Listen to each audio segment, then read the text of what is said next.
The chief guest, the chairperson of African Union Commission, Her Excellency Minata Samate, the chairperson of IEBC, Mr. Ofula Chepukati, the former Prime Minister, Honorable Raila Odinga, the chairperson of EACC, His Grace Archbishop Dr. Eluda Bukala, the Chief Justice and the President of the Supreme Court, Chief Justice David Maraga, U.S. Ambassador to Kenya, Robert Godek, European Union Ambassador to Kenya, His Excellency Stefano Dijak, the Director General, United Nations Office in Nairobi, Ambassador Sali, distinguished guests, ladies and gentlemen, I'll read the President's speech, and I want to inform the delegates that the President has already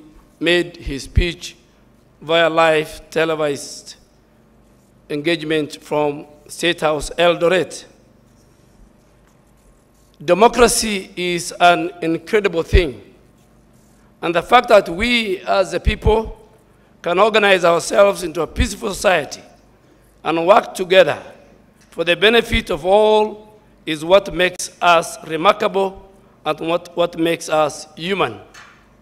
Democracy translates as people power, and that is what it should be, not power exerted by one person over everybody, not power collected into the hands of few individuals, not power granted only to a section of the society, and not power executed and compassionately and accountably and in a very unscrupulous way, but power for good.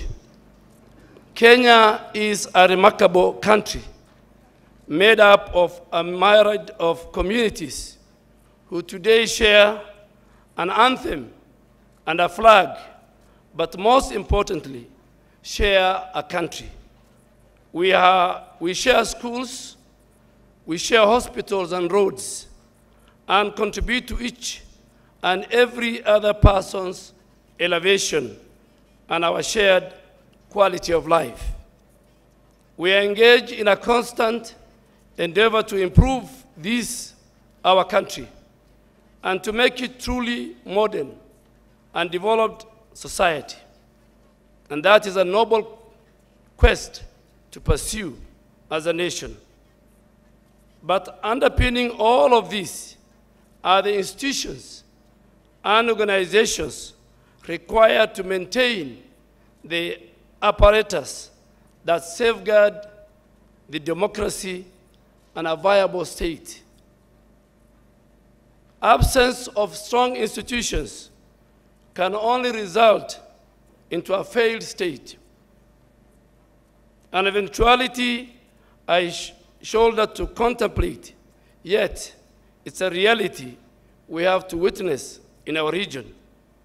I am privileged to be addressing this conference and will take the opportunity to stress my commitment to the upkeep of and trust in the independence of institutions such as the IEBC, whose very creation was to ensure that as a democratic country, we conduct elections fairly, transparently, and peacefully, to ensure that the great light of democracy shine over all of us. For the IEBC to be bolstered by the independence they need to maintain credibility and to ensure vital public trust, they must be given the space to operate. We must not be chipping at its body with the constant negative rhetoric that undermines its credibility in the court of the public opinion. While their foremost obligation is to be accountable to the people of Kenya, they must not be hurried by politicians or marred by partisan political warfare that taints their very foundation and respect. They need to be given not only the tools to carry out their duties, but the respect, and most importantly, our confidence to enable them to tell we politicians what is right and what is wrong, who has received more votes than the other. In our Constitution, they alone are granted the right to tally and announce results on behalf of the people of Kenya, whom they have been appointed to represent.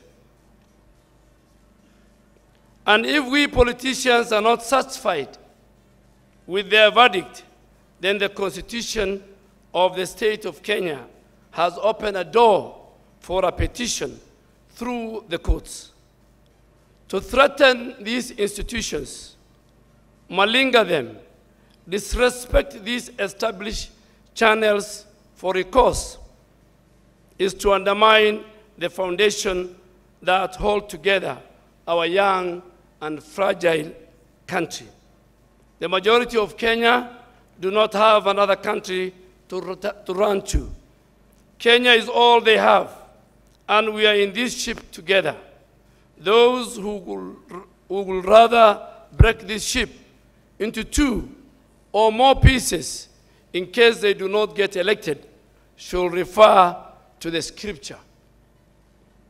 When Solomon encountered the two women who both claimed to be the mother of the baby, one woman insisted that the baby should be cut into two halves.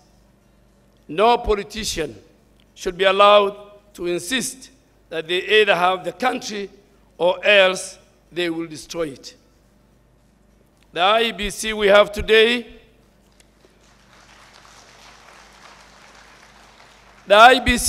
today, was newly formed to ensure public trust in their operations. The new IEBC should be blame-free and be held in high esteem in the hearts of the electorate who they serve. It is legal but inappropriate when people in the political arena, whose every duty by public appointment is to uphold our freedom of choice and endanger respect in the functions of our nation's governance, recklessly and selflessly engage the IEBC in endless political battles. It pains me to remember the 2007, when as a result of the contested ballot, so many of our countrymen suffered violence, were displaced from their homes, and are still suffering from the mindless and the tragic consequence of the post-election violence. But as painful as that memory is, it must remain to serve as a warning. It is the constant preaching of an ideology of hate premised on ethnicity or religion that creates the base for suspicion that compel an otherwise normal person to turn against his neighbor, to kill or maim or chase away. Yet, it is not those with the influence and power who suffer at the end of the day. It's not those who use words as weapons or seek to deploy deceit in order to control who suffer the consequences of such actions. It is the innocent people, the very people politicians are elected to serve and protect. Any attack against the IEBC is an attack upon an important pillar that is a guidance of our democracy. Yes, the IEBC, like all public bodies and indeed politicians themselves, must be accountable. We must have confidence in its operations. So vital are they to democracy, and in order to do so, any doubt must be dispelled. Yet what I have seen in the recent month is not a unified effort to rid our processes of doubt, but instead the willful manufacture of doubt designed to taint the process. This must stop for the sake of our country and our people. We're a young country made up of a fabric of diversity in which we should all be proud of. We have not the heritage of our unity, the history of democracy that acts as a reassurance to citizens in the older nations. But our democracy was hard-won and should be unashamedly protected. We must lead by example and give our people the peace of mind that they deserve to go out and use their civic duty to vote, knowing that they do so with the freedom and in the confidence that their voice is equal to all others, and their stake in Kenya is as valued as all others. This means committing to non-violence. This means standing up for those who have been disfranchised and standing up to those who wish to disfranchise the nation. This means showing the world proudly that we are more than fit to govern ourselves, more than fit to care for each other, and more than fit to make big decisions together as a nation. I want to reassure all Kenyans that commitment to peace and stability is so close to my heart, and I will never mortgage it for any false gain. Because without peace and stability, we cannot grow and we cannot prosper. And each and every one of us suffers as a result. Without peace, we cannot have development. And without development, we cannot have peace. We must exhibit the maturity and the skills to navigate this country through its challenges in peace for our sake, our children, and our children's children. We must secure our country and hand it on to the next generation so that they can build their futures upon the solid foundation of a free and democratic nation. Yet around the world, so many people are denied their basic right. We as a democratic nation, we must not squander what millions dream to have. That means if you, the people, tell me on August 8th that you want fresh leadership, I will humbly stand aside and ensure a respectful, peaceful transition of power and urge my successor to love and care for this great nation as I have tried to do so. Ladies and gentlemen, may I recall that in 2002, when I lost, I considered long before the vote count was even completed. That action ensured a smooth transition. I am proud of the record of conceding, and I have that. I urge, or maybe even challenge my competitors in this year's contest to pronounce themselves on this matter unequivocally, but no buts, just to commit and to ensure peace and accept the verdict of the majority of Kenyans, which they must commit in public. I did it and waited for 10 years for another chance, and here we are. I also urge all politicians contending for the highest honor of representing not just your constituency, but your people and your country to ponder the values such as individuals should exhibit.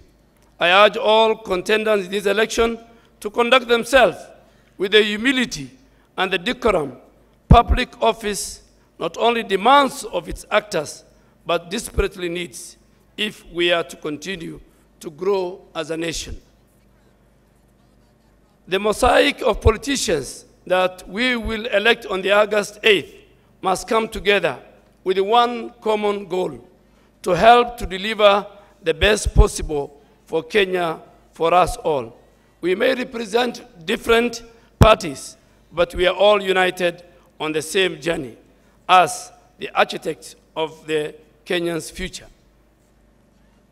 It's our mutual responsibility to put disagreements to one side, to embrace maturity of mind, prosperity of conduct, and the decency of the heart, to respect each other's differences of opinion and lend the mutual support we require to bring out the best in each other as individuals, and in doing so, bring out the best in our country. I want to thank you all for coming together and participating in this very important event. And I want to leave you with one final thought. Elections come and elections go. Kenya, God willingly, will have many more presidents to come who will all leave a unique mark on our great nation history. But we as citizens, neighbors, and friends all leave indelible imprints on each other's lives, each and every day.